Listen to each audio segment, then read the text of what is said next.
Spesial Kaleidoskop 2020.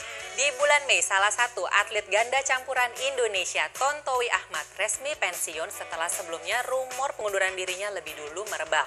Sementara itu, di bulan Juni PBSI kembali menggelar turnamen internal untuk mengisi kekosongan turnamen. Berikut informasinya untuk Anda.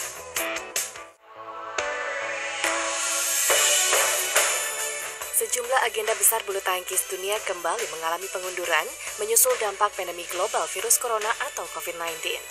Pihak Federasi Bulu Tangkis Dunia (BWF) memutuskan untuk kembali memundurkan jadwal penyelenggaraan kejuaraan bulu tangkis bergu Piala Thomas dan Uber 2020.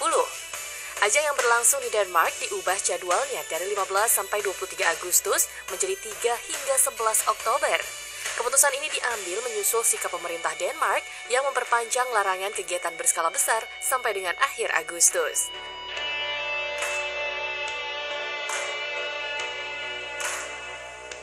Selain itu, pengunduran jadwal dialami event besar lainnya, yaitu BWF World Championship 2020.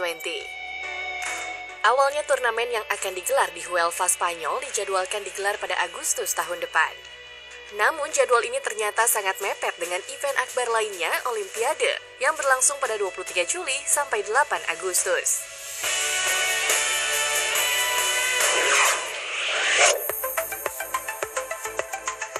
Atlet ganda putra Denmark Mats Conrad Petersen memutuskan untuk gantung raket. Hal tersebut diungkapkan melalui unggahan di akun Instagram pada 20 Mei lalu. Conrad awalnya berniat pensiun usai penyelenggaraan Piala Thomas dan Uber di Denmark. Namun, keputusan BWF menunda turnamen akibat pandemi COVID-19 membuat dia berubah pikiran. Conrad mengaku tidak bisa menolak kesempatan saat datang tawaran untuk menjadi agen properti. Pebulu tangkis berikutnya yang mengambil langkah pensiun datang dari dalam negeri. Siapa lagi kalau bukan Tontowi Ahmad? Pria yang akrab disapa Owi akhirnya menyusul langkah rekan duetnya Liliana Natsir yang lebih dulu mundur pada Januari 2019 silam. Tontowi resmi mengajukan surat pengunduran diri dari Pelatnas PBSI pada 18 Mei 2020. Namun isu pengunduran dirinya sudah santer terdengar sejak Februari. Saat itu, tangkapan layar percakapan dengan sang pelatih Richard Mainaki melalui WhatsApp sempat beredar di dunia maya. Owi beralasan keinginannya lebih dekat dengan keluarga, serta motivasinya yang telah menurun menjadi faktor dirinya untuk mundur. Namun, publik mencium ada faktor lain, yakni terkait statusnya di Pelatnas. Tahun 2020, Owi memang diberikan status magang oleh PBSI. Hal ini diduga membuat pria berusia 32 tahun kecewa. Sebuah inovasi menarik dibuat PBSI untuk mengisi kekosongan turnamen saat ini. Pada 24 hingga 26 Juli, digelar event bertajuk PBSI Home Tournament yang berlangsung di Pelatnas Cipayung, Jakarta. Ajang ini mempertemukan 6 pasangan ganda putra Indonesia dengan komposisi yang berbeda dari biasanya. PBSI membongkar duet senior dan memasangkannya dengan pemain muda. Tampil sebagai juara adalah pasangan Fajar Alfian yang diduetkan dengan Yeremia Erisjoce Yakob Rambitan. Dalam event yang digelar dalam format setengah kompetisi, Fajar dan Yere sukses melalui 5 laga dengan kemenangan. Di partai penentuan, mereka mengalahkan duet Kevin Sanjaya Muhammad Reza Pahlevi dalam 2 game saja, 21-18 dan 21-18. Pebulu tangkis tunggal putra Denmark Jan O. Jorgensen secara resmi menyatakan mundur dari Pelatnas di negaranya setelah 12 tahun bergabung. Pria berusia 32 tahun merasa sulit untuk kembali ke performa terbaik setelah pulih dari cedera. Jorgensen juga menilai perkembangan di sektor tunggal putra cukup pesat sejak 2017.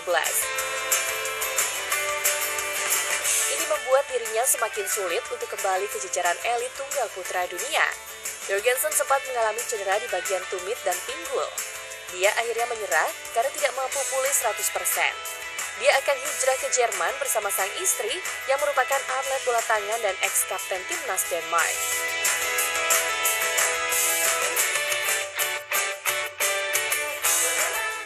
Sobat UC Sports, kabar pensiun sejumlah pebulu tangkis terkenal mulai menghiasi tajuk berita di bulan Juli dan juga Agustus.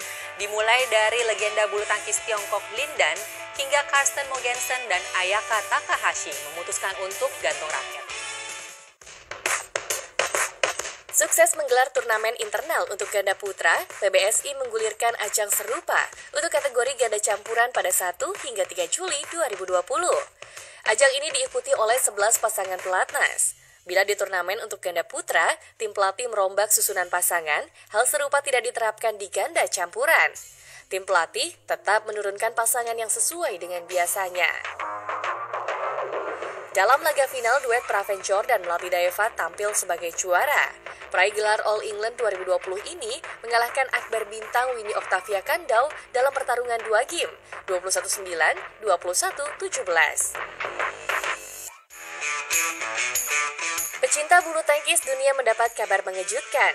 Salah satu pebulu tangkis legendaris dunia, Lin Tan, memutuskan untuk gantung raket, mengakhiri karirnya sebagai atlet bulu tangkis pada 4 Juli 2020. Lin Tan mengumumkan keputusan ini kepada publik melalui akun media sosial miliknya. Selain itu, pebulu tangkis bertangan kidal ini juga telah mengirim surat pengunduran diri resmi kepada Federasi Bulu Tangkis Tiongkok. Salah satu alasannya untuk mundur yaitu kondisi fisik yang sudah tidak memungkinkan. Lin Tan mengaku dalam usia yang memasuki 37 tahun, dia tidak mampu lagi bersaing dengan atlet top dunia dan yang berasal dari negaranya Tiongkok. Setelah menggelar turnamen internal untuk sektor ganda putra dan campuran, PBSI kembali menggelar ajang serupa untuk kategori tunggal putra pada 8 hingga 10 Juli lalu di Platnas Cipayung, Jakarta. Sebanyak 16 atlet tunggal putra penghuni Platnas ikut ambil bagian, termasuk 2 tunggal putra penghuni 10 besar dunia, Anthony Ginting dan Jonathan Christie. Peserta dibagi dalam 4 grup dengan sistem setengah kompetisi. 2 peringkat teratas lolos ke fase gugur, mulai dari babak 8 besar hingga final. Di partai puncak, Anthony menunjukkan kelasnya sebagai tunggal putra papan atas dunia dengan mengalahkan Cesar Hiren Rustavito dalam straight game 21-19 dan 21-15. Sementara Chico langsung didaulat sebagai peringkat ketiga. Kabar mengejutkan datang dari pelatnas PBSI. Salah satu atlet ganda putra, yaitu Ade Yusuf Santoso, memutuskan mundur dari pelatnas. Hal ini diumumkan PBSI dalam situs resminya pada 10 Juli 2020. Menurut PBSI, Ade sebelumnya telah mengajukan surat pengunduran diri pada 19 Juni. Setelah keluar dari pelatnas, pebulu tangkis asal Surabaya berusia 27 tahun ini akan melanjutkan karirnya sebagai atlet profesional. Pada 8 Juli, ada satu lagi pebulu tangkis ternama yang pensiun. Mundurnya Karsten Mogensen menambah deretan pebulu tangkis Denmark yang gantung raket. Mogensen merupakan partner abadi Mathias Bo. Bersama-sama, mereka pernah menghuni ranking 1 ganda putra pada November 2010. Duet ini juga mampu meraih banyak gelar bergengsi dan mampu berprestasi saat memasuki usia senja. Alasan Mogensen pensiun karena merasa tidak mendapat tempat di proyek timnas Denmark. Setelah berpisah dengan Bo, nasibnya terkatung-katung karena Federasi Badminton Denmark selalu mengubah pasangannya. Mogensen yang telah berusia 36 tahun akhirnya memilih fokus mengembangkan bisnis toko olahraga yang ia geluti.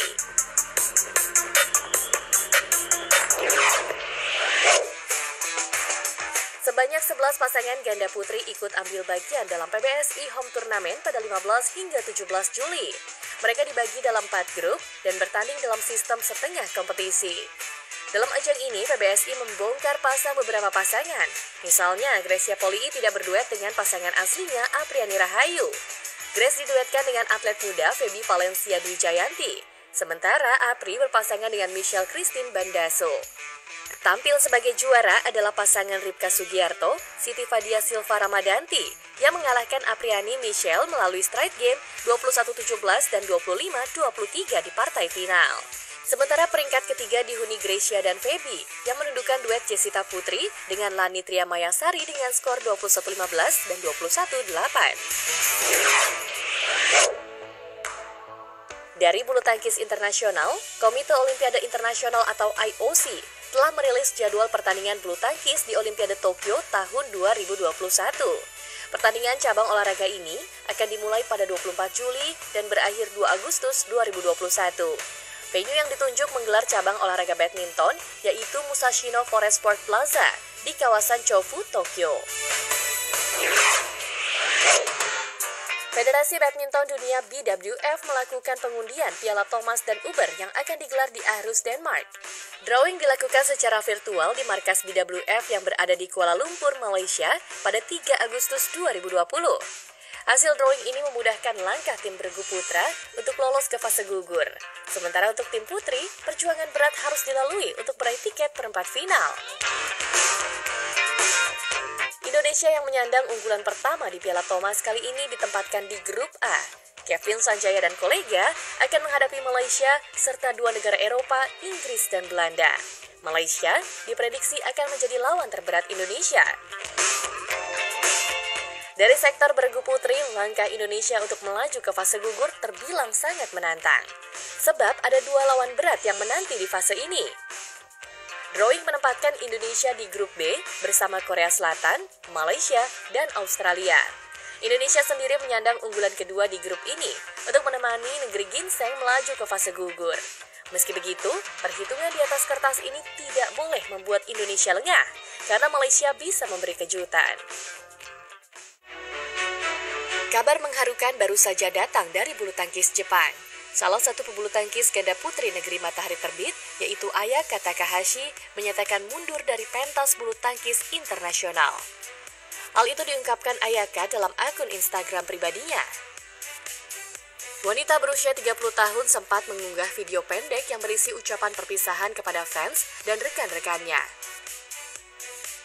Selain itu, dia juga membuat tulisan ucapan perpisahan yang mendapat berbagai respon dari penggemarnya.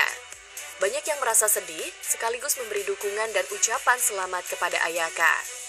Salah satu alasan Ayaka untuk mundur karena merasa tidak mampu lagi meraih prestasi maksimal. Sejak April 2019, dia bersama pasangannya Misaki Matsutomo belum pernah merasakan gelar juara. Meski saat ini masih menempati ranking ke-7 dunia, keduanya sulit mendapat tiket ke Olimpiade Tokyo tahun depan. Sobat UC Sports, setelah jeda kami akan kembali menyajikan kaleidoskop badminton untuk Quadrimaster atau 4 bulan terakhir tahun 2020. Ada berita apa saja? Sabar dulu, informasinya akan kembali setelah pesan-pesan yang berikut ini.